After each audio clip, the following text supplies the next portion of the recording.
Assalamualaikum warahmatullahi wabarakatuh. Perkenalkan, nama saya Muhammad Ridhatul Mujib, kelas 11 TKJ 1 UNIS 7169. Saya akan membacakan tugas teori 4 nomor 51 sampai dengan 75 tentang keamanan sistem jaringan.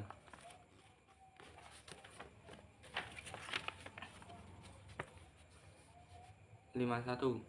Serangan keamanan jaringan ini atau serangan pembajakan terjadi saat user perusahaan dapat memposisikan di antara dua titik link komunikasi.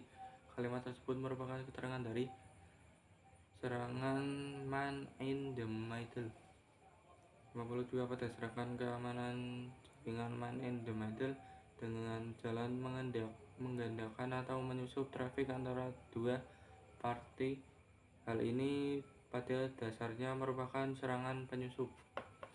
53. Pada serangan keamanan jaringan man in the middle, para penyerang memposisikan dirinya dalam garis komunikasi di mana dia bertindak sebagai proxy atau mekanisme store and forward atau simpan dan lepaskan.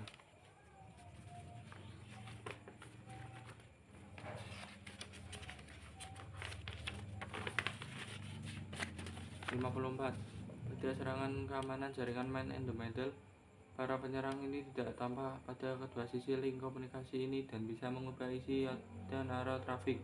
Dengan cara ini, para penyerang bisa menangkap login kredensial atau data sensitif ataupun mampu mengubah isi pesan dari kedua titik komunikasi ini. 55. Pada serangan keamanan jaringan spamming atau spam yang umum dijabarkan sebagai email yang tak diundang ini, new group atau pesan diskusi. Spam pada umumnya bukan merupakan serangan keamanan jaringan, akan tetapi hampir mirip DOS. Spam bisa merupakan iklan dari vendor atau bisa berisi Trojan horse. 56. Suatu serangan keamanan jaringan dalam bentuk sniper dikenal sebagai snooping attack, merupakan kegiatan user perusahaan yang ingin mendapatkan informasi tentang jaringan atau trafik lewat jaringan tersebut. 67.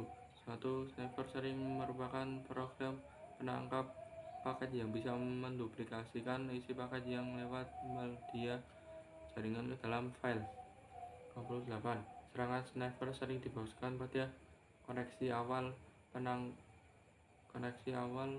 antara klien dan server untuk mendapatkan login kredensial, kunci rahasia, password, dan lainnya. 59. Ancaman keamanan jaringan ini adalah user berusaha yang bermaksud menyerang suatu sistem atau seorang cracker. 60. Cracker biasanya termotivasi oleh ego, power, atau ingin mendapatkan pengakuan. Akibat dari kegiatan tersebut bisa berupa pencurian atau data ID dan lain-lain.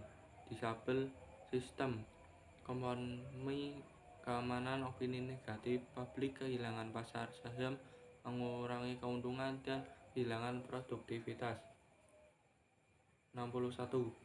Secara mendasar terdapat dua elemen utama pembentuk keamanan jaringan berupa tembok pengaman dan rencana pengaman.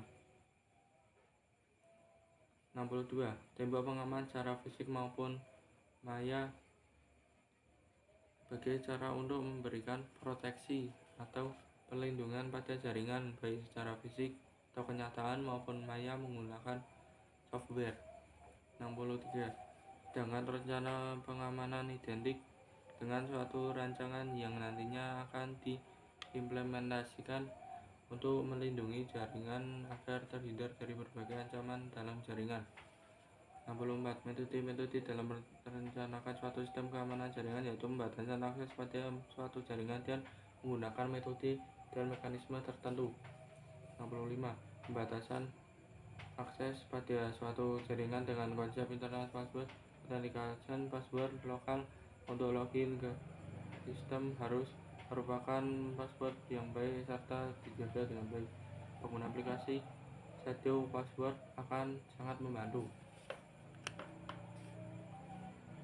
66. Pembatasan akses pada suatu jaringan dengan konsep server-based password authentication misalnya adalah sistem Kerberos Server (TCP) wrapper, di mana setiap service yang disediakan oleh server tertentu dengan suatu daftar host dan user boleh dan tidak boleh menggunakan service tersebut. 67. Pembatasan akses pada suatu jaringan dengan konsep server-based token authentication ini menggunakan authentication sistem yang lebih kuat, yaitu dengan menggunakan token atau smart card, sehingga untuk akses tertentu hanya bisa dilakukan oleh login tertentu dengan menggunakan token khusus.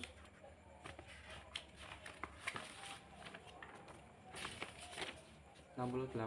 Pada pembatasan akses pada suatu jaringan dengan konsep routing control, firewall melindungi host-host pada sebuah network dari berbagai serangan. Dengan adanya firewall, semua paket sistem di belakang firewall dari jaringan luar tidak dapat dilakukan langsung.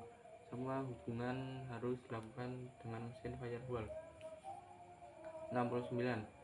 Pada tabel metode dan mekanisme untuk mendeteksi aktivitas yang tidak normal, bagian kolom keterangan isinya salah satu pembatasan akses adalah dengan metode ini. Proses metode ini mengkode data dalam bentuk yang hanya dapat dibaca oleh sistem yang memiliki kunci untuk membaca data. Maka isian kolom metode yang tepat yaitu enkripsi. 70. Pada tabel metode dan mekanisme untuk mendeteksi aktivitas yang tidak normal, bagian kolom keterangan isinya merupakan ilmu dan seni untuk menjaga pesan agar aman. Maka isian kolom metode yang tepat adalah kriptografi. 71. Pada tabel metode dan mekanisme untuk mendeteksi aktivitas yang tidak normal, bagian kolom keterangan isinya proses yang digunakan untuk mengamankan sebuah pesan atau yang disebut plaintext menjadi pesan yang tersembunyi atau disebut ciphertext adalah enkripsi.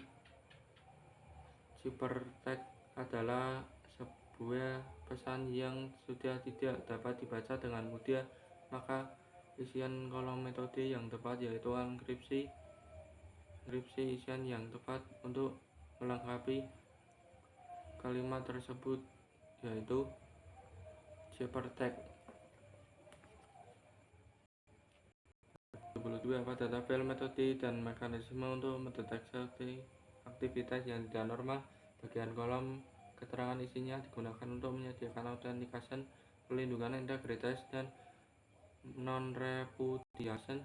Maka isian kolom metode yang tepat yaitu algoritma check and hash. 73. Pada tabel metode dan mekanisme untuk mendeteksi aktivitas yang tidak normal, pada bagian kolom keterangan isinya digunakan untuk menyediakan pelindungan integritas dan dapat menyediakan authentication satu atau lebih mekanisme digunakan untuk menyediakan security service. Maka isian kolom metode yang tepat yaitu digital signature. 74 adalah proses mengenalkan peralatan sistem operasi, aplikasi, dan identitas user yang terhubung dengan jaringan komputer. Misalnya user memasukkan username dan password pada saat login jaringan. Kalimat tersebut merupakan keterangan dari jenis kalimat keamanan jaringan autentikasi. 76. VPN atau virtual. Oke, sekian dari saya, kurang lebihnya mohon maaf. Assalamualaikum warahmatullahi wabarakatuh.